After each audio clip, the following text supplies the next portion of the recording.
Assalamualaikum warahmatullahi wabarakatuh. Waalaikumsalam warahmatullahi wabarakatuh. Bagaimana anak-anak kabarnya malam ini? Sehat semua? Alhamdulillah sehat, Pak. Alhamdulillah kalau memang sehat semua. Jadi pada pertemuan malam ini kita akan membahas tentang tema yang baru. Jadi kira-kira untuk pembahasan yang kemarin masih pada ingat nggak tentang apa? Ayo. Tentang macam-macam sholat sunnah, Pak. Betul sekali. Nah, kalau memang masih pada ingat semua, kira-kira siapa yang bisa menyebutkan tentang salah satu saja macam-macam sholat sunnah? Saya, Pak. Oke, Kang Saib bisa? Silakan Kang Saib. Salah satu macam-macam sholat sunnah yaitu sholat tahajud, Pak. Nah, betul sekali. Jadi salah satu macam-macam dari sholat sunnah itu adalah sholat tahajud.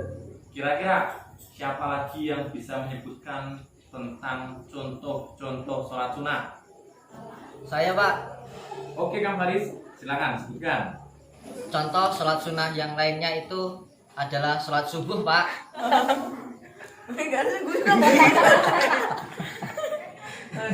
Wah, salah Kang Faris. Kalau sholat subuh itu merupakan sholat wajib, itu termasuk sholat fardu, bukan sholat sunnah. Kalau sholat sunnah itu yang tadi seperti yang dikatakan oleh Kang Said, sholat tahajud, ada sholat witir, ada sholat apa lagi di bulan Ramadan, sholat taraweh, ada sholat tahiyatul masjid dan lainnya. Jadi kalau sholat subuh itu termasuk sholat fardu. Oke, nggak apa-apa. Saya kira untuk pelajaran kemarin mengenai macam-macam sholat sunnah itu sudah paham semua. Kemudian untuk hari ini kita akan membahas tentang sholat jamaah. Sholat apa? Sholat jamaah. Jadi pada malam hari ini kita akan mempelajari tentang sholat jamaah menggunakan metode jigsaw, di mana nanti pada metode jigsaw ini kalian dibagi menjadi dua kelompok.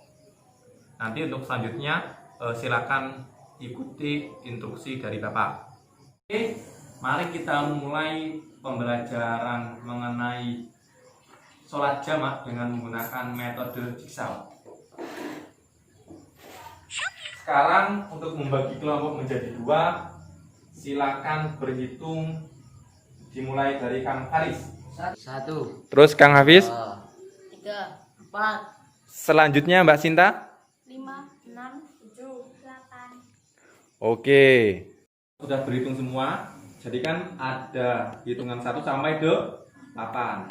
Maka untuk membagi kelompok menjadi dua, silakan yang mendapat hitungan di angka ganjil berkelompok di sebelah kiri, dan yang untuk mendapatkan hitungan di angka genap silakan kumpul di sebelah kanan Bapak. Ayo, silakan berkumpul. Mulai. Ayo bangun.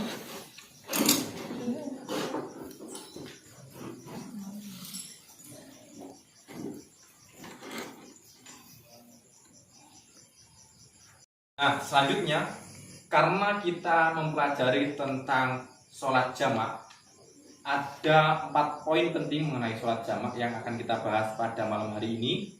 Yang pertama yaitu mengenai pengertian, yang kedua tentang sebab dilaksanakannya sholat jamaah, yang ketiga itu ada pembagian ataupun macam-macam sholat jamaah, dan yang keempat tata cara sholat jamaah.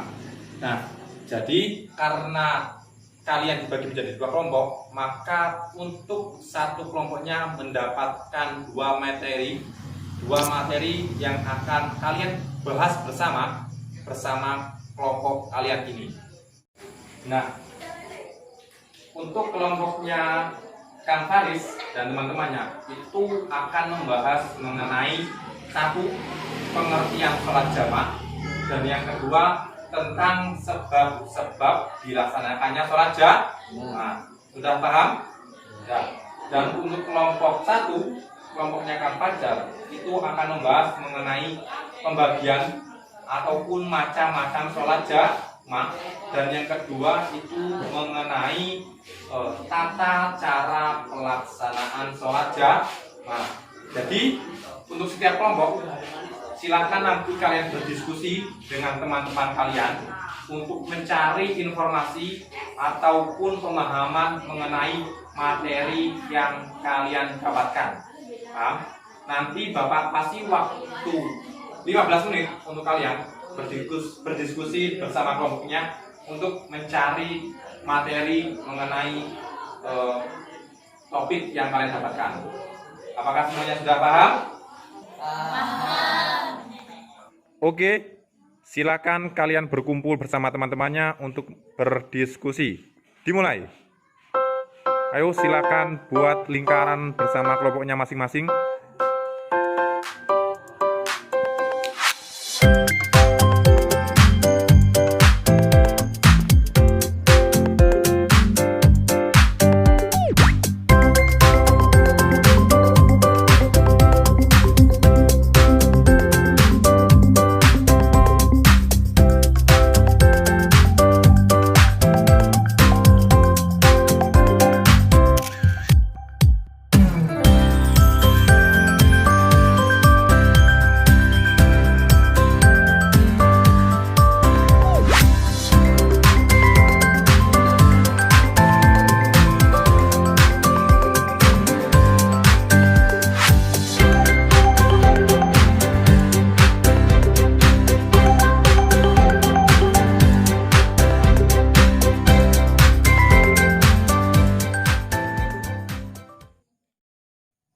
Oke anak-anak, kira-kira untuk diskusinya sudah cukup atau belum?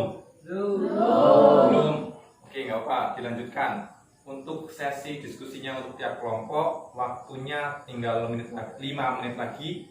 Jadi mohon dipersiapkan materinya dengan baik, dan untuk setiap kelompok harus bekerja sama untuk mencari materinya, dan setiap anggota kelompok juga harus memiliki catatan terkait materi yang kalian cari. Apakah semuanya sudah jelas? Jelas. Oke, silakan dilanjutkan lagi diskusinya.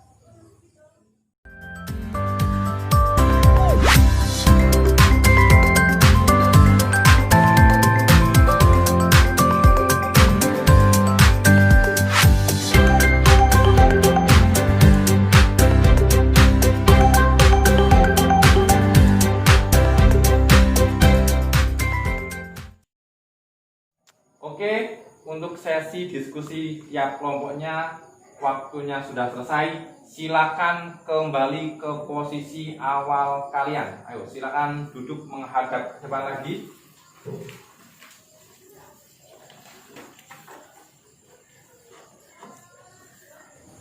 Nah, untuk selanjutnya, karena kelompok awal tadi, kelompok asli kalian yang sebelumnya itu dibentuk berdasarkan nomor golongan genap dan ganjil, maka mengikuti metode jigsaw. Setelah itu akan dibentuk kelompok ahli, di mana kelompok ahli tersebut merupakan anggota-anggota dari tiap kelompok asal. Jadi nanti akan dibentuk 4 kelompok, di mana 4 kelompok tersebut terdiri dari 2 orang. 1 kelompok dari kelompoknya Kang Fajar, dan satunya lagi dari kelompoknya Mbak Sinta. Jadi nanti silakan kalian ingat kembali angka yang kalian hitung kemarin. Jadi ada angka 1 sampai 8, dan angka 1 itu akan berpasangan dengan angka 2, angka 3 berpasangan dengan angka 4, dan seterusnya sampai angka 8. Apakah semuanya sudah jelas? Jelas? Ya. Oke, silakan untuk kelompok 1 dan 2 di sebelah sana, 3, 4 sebelah sini, 5, 6 pojok sana, dan 7, 8 di sebelah sini.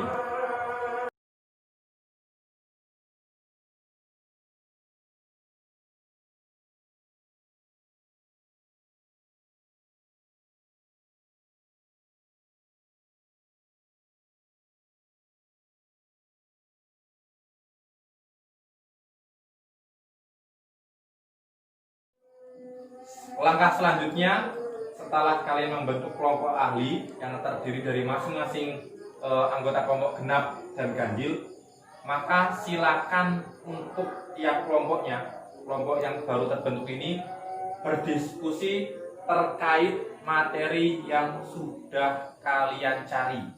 Jadi misal dari Kang Fajar tadi mencari informasi terkait pengertian dan sebab-sebab sholat jamak, maka bertukar informasi dengan Kang Saib mengenai materi macam-macam sholat jamak dan pelaksanaannya, sehingga satu sama lain di antara kalian itu paham terkait materi dari kelompok lain. Silakan kalian berdiskusi untuk masing-masing kelompoknya dengan waktu selama 10 menit. Apakah sudah paham semuanya? Oke, silakan kalian berdiskusi. Dimulai.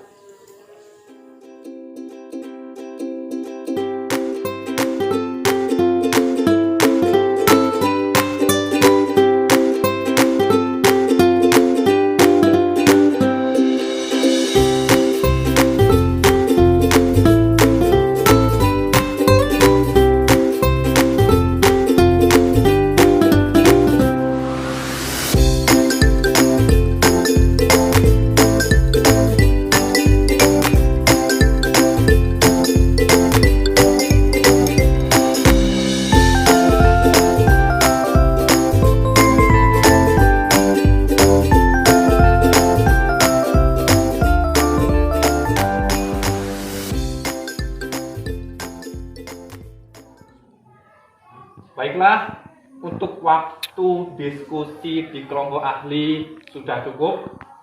Apakah kira-kira dari kalian sudah memahami materi yang dijelaskan oleh teman kalian masing-masing? Sudah, Pak. Alhamdulillah. Jadi kalau memang waktunya sudah cukup dan sudah paham, silakan kalian kembali lagi ke kelompok asal kalian, yaitu kelompok golongan genap dan ganjil. Ayo, silakan kembali ke kelompok asal kalian.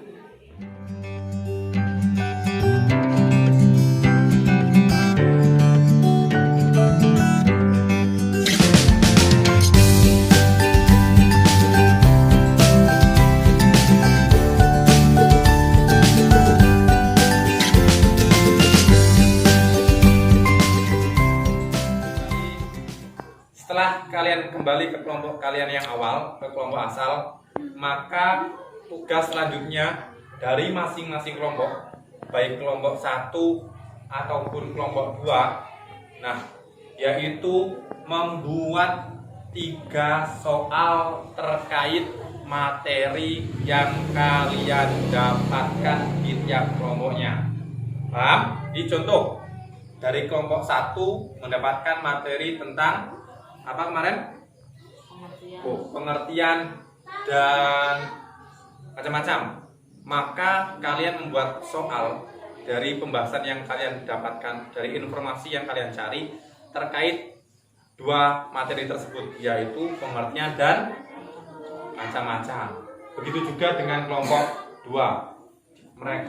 Kalian mencari pertanyaan terkait materi yang kalian dapatkan. Oke, apakah semuanya sudah jelas? Jelas, Pak. Silakan dibuat soalnya.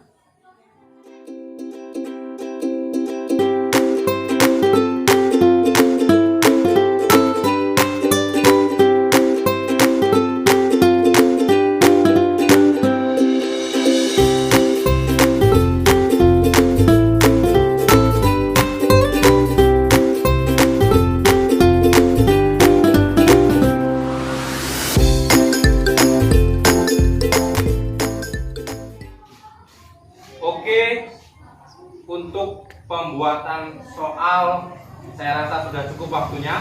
Apakah semuanya sudah selesai? Oke, baguslah. Jadi untuk selanjutnya dari tiap kelompok harus memiliki satu perwakilan untuk maju ke depan membacakan soal yang kalian buat. Jadi ada satu perwakilan dari tiap kelompoknya maju ke depan membacakan soal. Nanti misalnya dari kelompok 1 yang menyampaikan soal, yang membacakan soal, maka dari kelompok 2 itu yang menjawab, paham? Dan nanti apabila dari kelompok lain jawabannya salah, maka akan diberi hukuman. Hukumannya apa? Ya tunggu aja nanti. Yang penting silakan kalian berusaha dengan maksimal untuk menjawab soal dari pertanyaan kelompok lain. Kita mulai dari kelompoknya Kang Fajar. Silakan untuk Mbak Kurnia maju ke depan membacakan soalnya. Silakan dibawa bukunya. Ya, ayo maju ke depan, Mbak. Sebelah sana, Bapak, di tengah, biar nanti kelompok yang sebelah situ bisa mendengar dengan jelas. Oke, silakan untuk Mbak Kurnia dibacakan soalnya yang akan diberikan ke kelompoknya Kang Faris dan teman-temannya. Soal yang pertama, jelaskan pengertian dari sholat jamaah. Silakan berdiskusi untuk menjawabnya. Ayo. Yang waktunya hanya 10 detik. Nanti perwakilan menjawab. 1, 2, 3, 4, 5, 6, 7, 8, 9, 10. Cukup? Siapa yang mau jawab? Kang Faris siap? Siap Kang Faris? Oke, silakan dijawab. Sholat jamak adalah menggabungkan dua sholat fardu dalam satu waktu yang disebabkan oleh perkara tertentu yang dibolehkan dalam syariat agama Islam. Nah, kira-kira jawaban dari Kang Faris tadi mewakili kelompok 2 benar atau salah, Mbak Kurnia? Benar. Oke, aman. Jadi kalau benar nggak ada hukuman. Oke, Mbak Kurnia, lanjut ke soal yang kedua. Silakan dibaca. Soal yang nomor kedua, menjamak sholat termasuk rukhsah yang diberikan Allah Subhanahu wa Ta'ala kepada hambanya. Jelaskan yang dimaksud dengan rukhsah dalam hal tersebut. Oke, silakan dari kelompok 2 berdiskusi. Waktunya 10 detik. Kira-kira siapa yang bisa menjawab? Ayo. 10, 9, 8, 7, 6, 5, 4, 3, 2, 1. Ada nggak nih yang mau jawab? Nggak ada? Nggak ada yang bisa?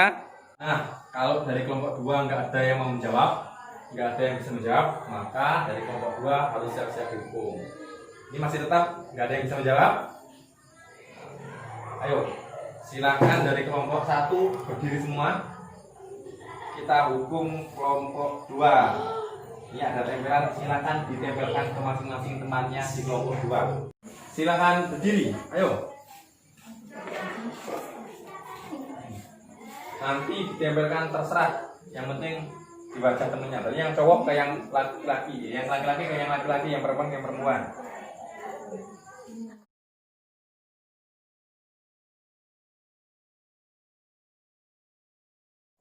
Ayo silakan ditempelkan ke temannya yang di kelompok 2.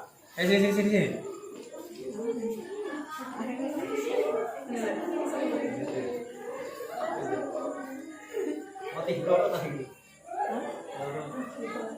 Sudah selesai semua? Ayo. Jadi kelompok 1 silakan kembali ke tempatnya masing-masing. Dan Mbak Kurnia silakan kembali ke depan untuk membacakan soal yang ketiga.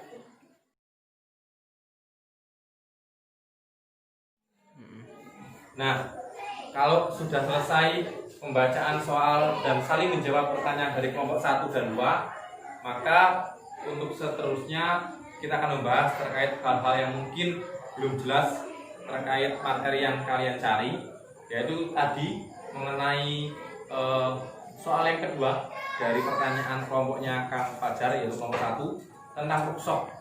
Di rukhsah itu maksudnya keringanan. Sholat jamak itu merupakan rukhsah yang diberikan oleh Allah kepada hambanya. Maksudnya yaitu suatu keringanan yang diberikan oleh Allah kepada hambanya ketika hambanya tersebut dalam keadaan darurat atau kesulitan sehingga susah untuk melaksanakan sholat fardu di tiap-tiap waktunya. Jadi kalau ada keringanan seperti itu, rukhsah itu diibaratkan seperti sodakoh yang diberikan Allah kepada hambanya. Maka kita sebagai manusia, hambanya, hendaklah untuk menerima rukhsah atau menjalankan rukhsah tersebut dengan tawadhu, dengan sebaik-baiknya. Jadi janganlah malah menolak rukhsah tersebut, anjuran untuk melaksanakan sholat jamaah ketika sampean berpergian ataupun sedang sakit ataupun ketika hujan deras sehingga menyulitkan untuk melaksanakan sholat jamaah. Paham semuanya? Alhamdulillah. Jadi untuk pertemuan kali ini Bapak cukupkan pembahasannya sampai di sini, dan untuk tugas di minggu besok silakan kalian cari mengenai dalil-dalil disebabkannya sholat jamaah. Satu orang wajib mencari 5 dalil terkait sebab-sebab diadakannya sholat jamaah. Apakah semuanya sudah mengerti? Alhamdulillah. Jadi saya cukupkan sampai di sini. Kita akhiri pertemuan pada malam hari ini dengan melafadzkan hamdalah secara bersama-sama. Alhamdulillahirobbilalamin. Sekian dari Bapak. Apabila ada tutur kata yang salah ataupun kurang berkenan, Bapak mohon maaf yang sebesar-besarnya, dan kepada Allah saya mohon maafnya. Saya akhiri. Wassalamualaikum warahmatullahi wabarakatuh.